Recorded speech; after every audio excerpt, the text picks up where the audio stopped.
മതിലകം പൊക്ലായിൽ മദ്യം വാങ്ങാൻ വന്നയാളെ കത്തികാട്ടി ഭീഷണിപ്പെടുത്തിയ കേസിൽ കൈപ്പമംഗലം സ്വദേശികളായ 2 പേരെ മതിലകം പോലീസ് അറസ്റ്റ് ചെയ്തു. ചളിങ്ങാട് സ്വദേശി പുതിയ വീട്ടിൽ ഷാനവാസ്, വഴിയമ്പലം സ്വദേശി കുളങ്ങര വീട്ടിൽ മിൻഷാദ് എന്നിവരാണ് പിടിയിലായത്. ഇന്നലെ രാത്രി 7 മണിയോടെയാണ് സംഭവം. വഞ്ചിപ്പുര സ്വദേശിയായ കണ്ണൻ എന്നയാളെയാണ് ഇവർ കഴുത്തിൽ കത്തിവെച്ച് ഭീഷണിപ്പെടുത്തി ഭീകരാന്തരീക്ഷം സൃഷ്ടിച്ചതെന്ന് പോലീസ് പറഞ്ഞു.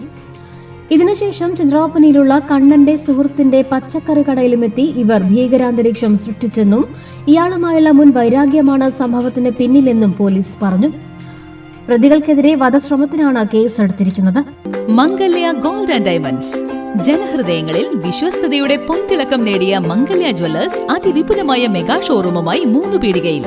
വിവാഹ പാർട്ടികൾക്ക് സ്വർണം ഹോൾസെയിൽ വിലയിൽ 10 പവനിൽ തുടങ്ങുന്ന വെഡിംഗ് സെറ്റുകൾ, ലൈറ്റ് വെയ്റ്റ് ആൻഡ് കിഡ്സ് ആഭരണങ്ങൾക്ക് മാത്രമായി പ്രത്യേക സെക്ഷൻസ്. ഏറ്റവും കുറഞ്ഞ പണിക്കൂലിയിൽ മനസ്സിനിണങ്ങിയ സ്വർണ്ണാഭരണങ്ങൾ സ്വന്തമാക്കാം. ലോക പ്രശസ്തമായ കിസ്ന ഡയമണ്ട്സിന്റെ സ്റ്റൈലിഷ് കളക്ഷൻസ്. 32 വർഷത്തിന്റെ സേവന പാരമ്പര്യം. മംഗല്യ ഗോൾഡ് ആൻഡ് ഡയമണ്ട്സ്, 3 പീടിക. You're watching True Line News.